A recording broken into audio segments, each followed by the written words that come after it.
Creative Wearables Challenge 2 2021. Creative Wearables is a proud subgroup of Columbia FiberArts Guild. How does your garden grow? Jane Wolfe, Blooming Paper. This is Jane's garden of blooming paper. After ordering many seed catalogs, she made this girl's size 3 dress with gathered yoke bodice, sailor collar, 2 pockets in front from an upcycled Anne Geddes book, and a buttoned back. Sherry Jovelette, Stately Iris. Sherry's Stately Iris vest was designed in finished sections so that it could be deconstructed and hung on the wall. Vest pattern and design are original. The techniques she used include hand applique, 3D applique, hand and machine embroidery. Lynn Deal, Ode to Creative Wearables. Designed and constructed May 2021 from purchased basket liner for plants, vintage handmade linens, crochet doily with roses and leaves, luncheon napkin with drawn work, and purchased woven ribbon with rose motif. For my challenge in June 2021, I've answered the call with a hat.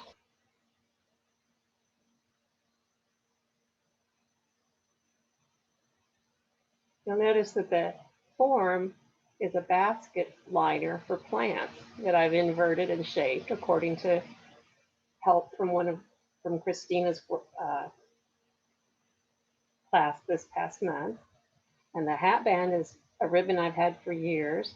And the roses and leaves are crocheted from a vintage doily that I used to line the inside so my hair wouldn't get covered with the debris of the basket liner.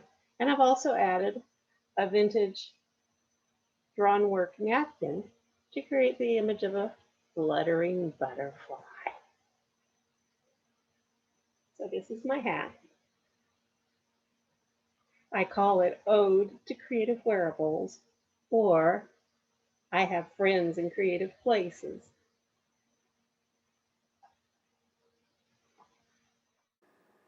Joanne Carpenter Lizard Bag. Joanne used an old handbag pattern to make this bag. She was still living at Houston, and there were definitely lizards in the garden, albeit not this large. The body of the bag is faux leather and has a floral printed cotton lining. The lizard applique is made from green cotton. The butterfly is ultra suede.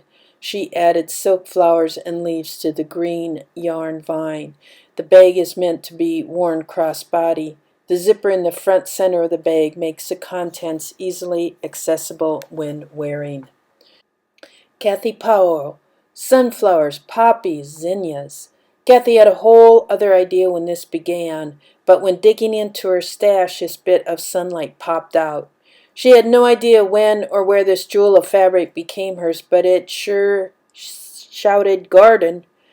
This short unlined jacket has a bit of a dip front and back with a matching bag. Both the bag and the jacket have antique butterfly frogs for a closure.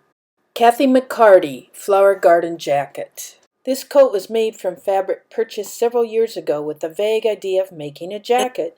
It just sat in this pretty stack until this challenge finally put it all in motion. Kathy had a new jacket pattern and the idea of using different size hexes to make a flower garden. She lengthened the pattern and completely constructed the coat before adding the turned hand applique, stems, leaves, and flowers. This allowed the garden to flow evenly from front to back to front. It is lined with white satin. Jane Wolfe, Blooming Flowers. This garden grows on her jacket, a lined coat of many colors appliqued with cutouts from a thrift store jacket and ribbons for stems.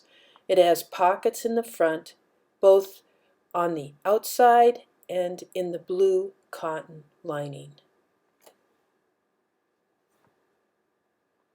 Joanne Carpenter Bejeweled Pansy Necklace.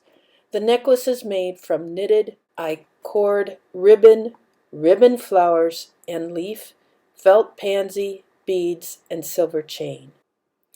Beverly Woodard Swarmed Garden Vest. Beverly created this vest from a store-bought denim jacket that she overdyed years ago. This project started in a Karen Graves swarming workshop, then put aside when the time wasn't right. Her recent presentation nudged Beverly to take a second look, and she liked what she saw.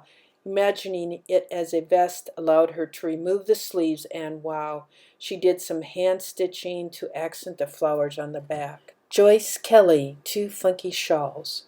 Joyce was inspired by a photo on Diane A.T.'s Facebook blog.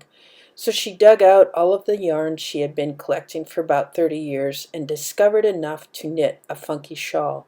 Not just one, but 7 funky shawls, each in a different color range. The first 2 were the lime and the rose, which she liked the best for this challenge.